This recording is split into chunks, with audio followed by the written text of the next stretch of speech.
In the shadow of disasters, both man-made and natural, Hideaki Anno crafts narratives that resonate with the anxieties of a generation. His works, from Neon Genesis Evangelion to Shin Godzilla, are a mirror reflecting the struggles of his generation. A generation shaped by economic stagnation, societal expectations, the apocalypse, and television?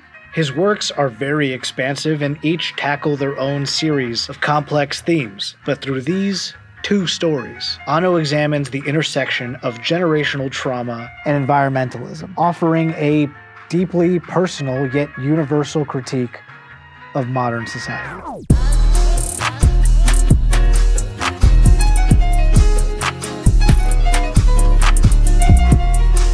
Hideaki Anno's Neon Genesis Evangelion is often hailed as a groundbreaking exploration of psychological trauma, but it's also an intensely personal critique of generational dynamics and traditional authority. Anno's characters, particularly Shinji Ikari, embody the struggles of Japanese Gen X, a generation burdened by the expectation of their predecessors while grappling with an uncertain future in the aftermath of the atomic bomb. In Japan, traditional values emphasize hierarchical relationships, particularly between parents and children. But Anno's depiction of these relationships is anything but idealized. Shinji's strained connection with his father reflects that broader generational disconnect. As Johnny Lobo notes in an analysis of Eva for the Anime News Network, Evangelion offers a harsh examination of authority, which, on a large scale, is often maintained by political maneuvering but ultimately realized through military might. Gendo's authority at NERV, an organization ostensibly protecting humanity, is authoritarian and characteristically flawed. Anno himself has remarked,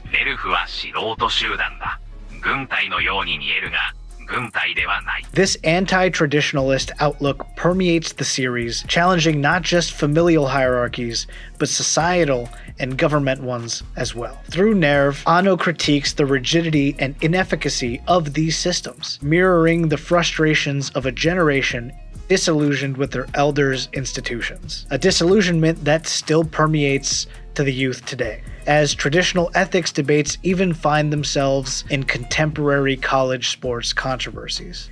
In more surreal moments, Anno delves into the psyche of his characters to unravel the deeper conflicts of identity. Shinji's struggles underscore the inescapable tension of navigating relationships and societal roles in a world that feels increasingly disconnected and demanding. A world that doesn't provide those struggling souls with acceptance for their problems or institutions to guide them. Documentaries like Shin and Does Your Soul Have a Cold from 2007 tackle how taboo subjects like depression and psychiatric care still were in Japan after Evangelion debuted, a world where Evangelion became a beacon for so many sharing that experience.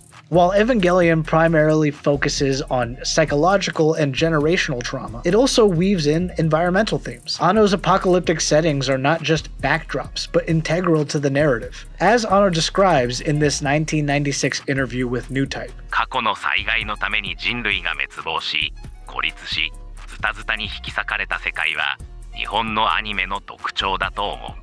This aesthetic reflects a deep anxiety about humanity's destructive tendencies towards each other and the planet. The angels, while alien, are not malevolent in a traditional sense. Their attacks provoke existential questions. Are we fighting for survival, or are we merely delaying our own inevitable reckoning?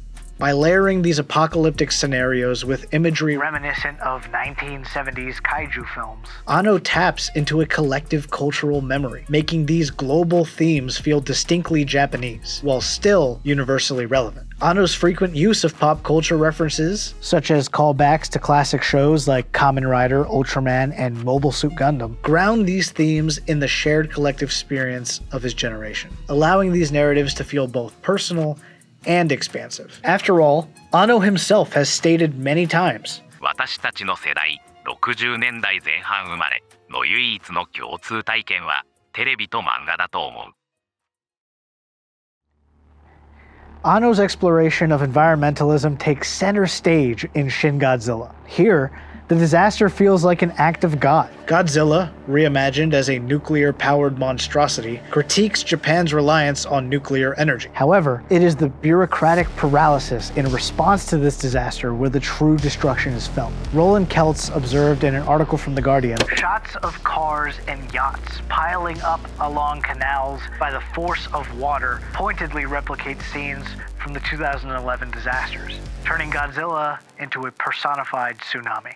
Through its depiction of bureaucratic inefficiency, Shin Godzilla extends Anno's critique of traditional authority in modern Japan. As Keno Katsuda notes in this essay about Shin Godzilla and 311, bureaucrats waste valuable time arguing amongst themselves and proposing task forces instead of initiating direct action. This indecisiveness is highlighted through Anno's dynamic editing style. Quick cuts between endless meetings, stagnant discussions, lower thirds that stop making sense, and procedural delays. These sequences juxtapose the urgency of the disaster with the glacial pace of institutional response, immersing the audience in the frustration and helplessness of the situation. This sense of helplessness and self-victimization is something that struck a chord with an angry Japanese populace who felt they were done wrong by their elected officials, an anger that was felt even by prolific Japanese author Haruki Murakami, who stated, 1945年の終戦も2011年の福島第一原発事故も誰も本当の責任を取っていない。根本的に日本人は自分たちも加害者であるという考えを持たない傾向があり、その傾向はより鮮明になってきている。地震と津波が最大の加害者であり、それ以外は全て被害者であったと理解されてしまうのではないか。それが一番心配です。Honestly, the film's satire arguably doesn't go far enough, as at the time of the film's release, Shinzo Abe praised Shin Godzilla, noting his pleasure at the depiction of the armed forces, in line with his desire to remilitarize the pacifist nation. Fight Club levels of gross misunderstanding there. In contrast, the younger characters in the film take center stage in devising practical solutions. Their collaboration is mirrored in the filmmaking's shifting tone, with tighter pacing and a focus on teamwork during the film's climax. Unlike Evangelion, which focuses on individual struggles within a collapsing world, Shin Godzilla emphasizes collective action. The younger generation's ingenuity and determination ultimately saves the day, offering a glimmer of hope amidst the devastation. 日本の未来を君たちに託します。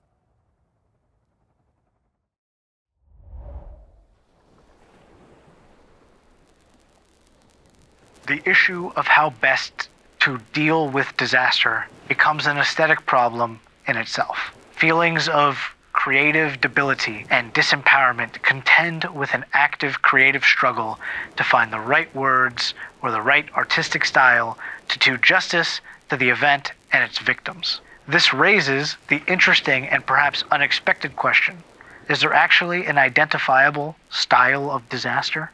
The general consensus seems to be that the appropriate way to write about disaster, at least in its immediate aftermath, is a simple, straightforward, sketch-like documentary style. Anno's visual storytelling is key to his thematic resonance. His blend of abstraction and realism, what Roy Stars calls the aesthetic of disaster, immerses audiences in the chaos of calamity. For instance, Evangelion's final episode's use of line drawings and static imagery conveys Shinji's internal disintegration, forcing viewers to grapple with his fractured state of mind. Anno's minimalist approach in these final episodes was controversial, famously dismissed as a PowerPoint presentation. Yet, Anno defends this style, stating, ドキュメンタリーの側面を映画に組み込もうとすることがライブという個人的な感覚をもたらすのだと思う。This approach blurs the line between fiction and reality, forcing viewers to confront the underlying truths of his narratives. In Shin Godzilla, Anno's use of documentary-style realism grounds the narrative, making the disaster feel immediate. Handheld camera shots interspersed with broadcast-like footage, and again, the comedically placed lower thirds, create a sense of urgency. The stark, sterile lighting of government offices contrasts sharply with the fiery chaos wrought by Godzilla, visually underscoring the disconnect between bureaucratic inertia and the real-world consequences of inaction. Anno's sound design also plays a pivotal role. In Evangelion, the haunting silence during key moments amplifies the weight of characters' decisions. While in Shin Godzilla, the cacophony of alarms, overlapping dialogue, Godzilla's monstrous roar, and even music from Evangelion itself heightens the tension. These choices are not simply aesthetic, but deeply thematic, drawing attention to the human and often flawed response to catastrophe.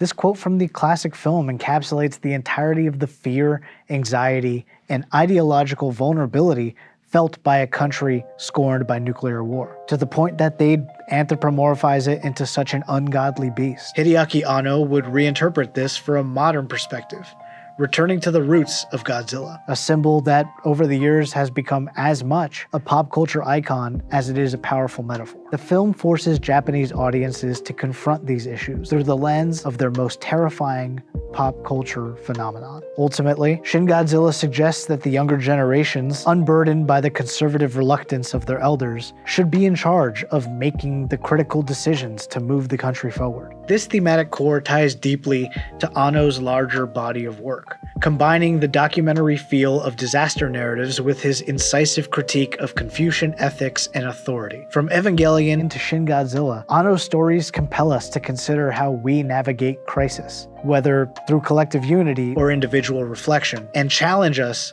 to rethink our place in a fragile world. In the end, his message is one of resilience, that even in the face of destruction, there is hope for unity and renewal.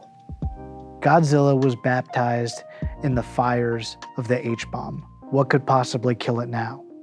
The answer lies not in destruction, but in understanding and action.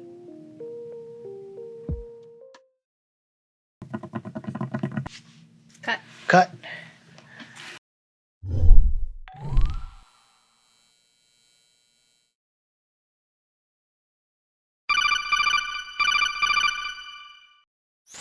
Solid Snake.